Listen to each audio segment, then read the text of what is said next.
Perantau di Taman Mini Indonesia Indah. Yuk ikutin keseruan kita.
Yang pertama ada sejarah perangko.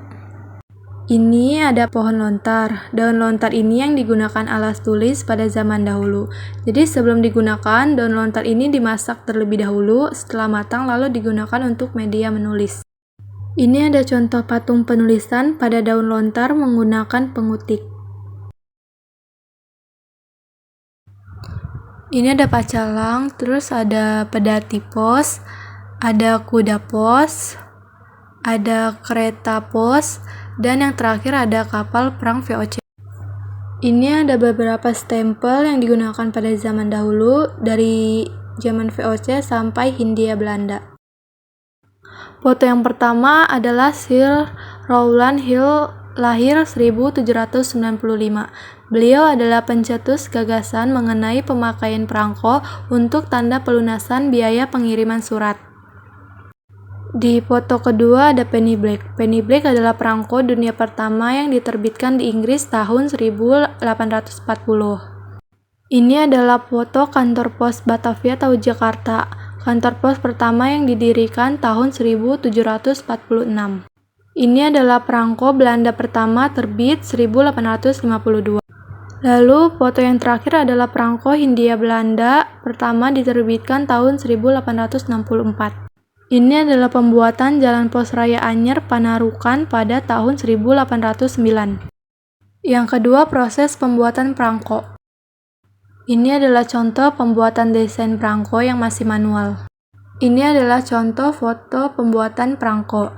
Yang di sebelah kiri masih manual dan yang sebelah kanan sudah menggunakan mesin modern.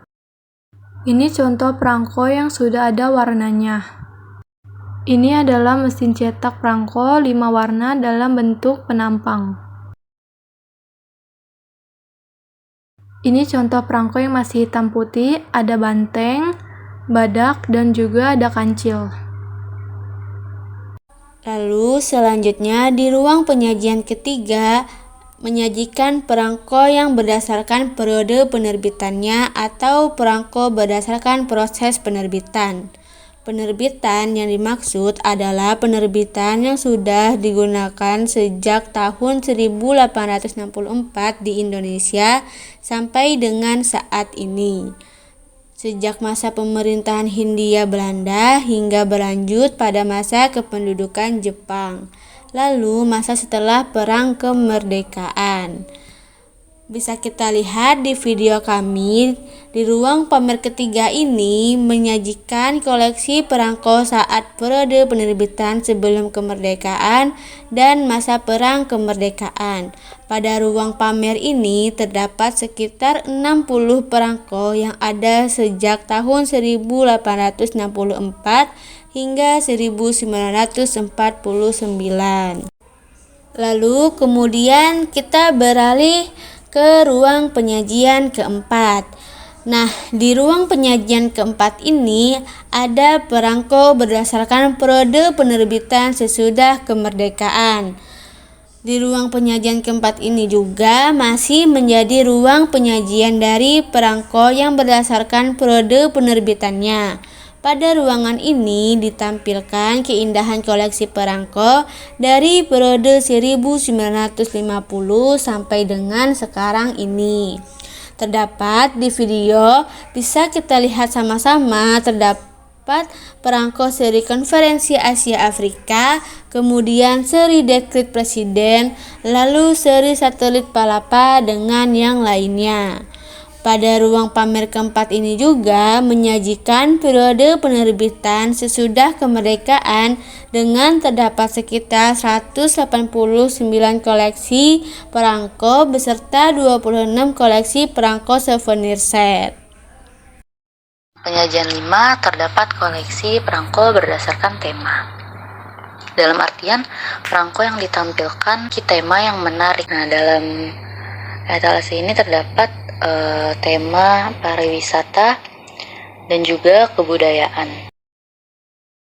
Di sini menggambarkan suasana masalah sosial budaya.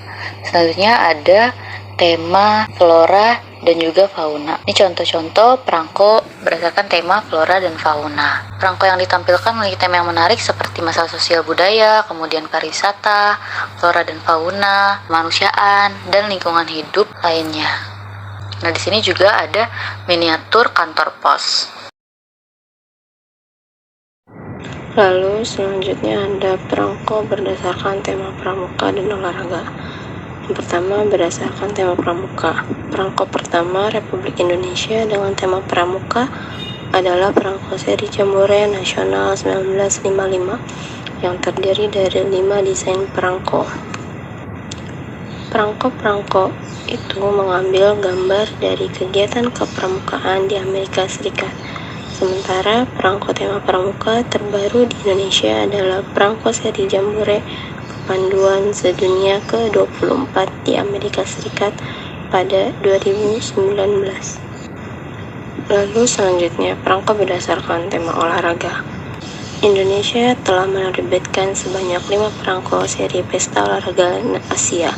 Seri pertama diterbitkan pada tahun 1951, seri kedua pada tahun 1962, seri ketiga pada tahun 1994, seri keempat 1998, dan seri kelima pada tahun 2018.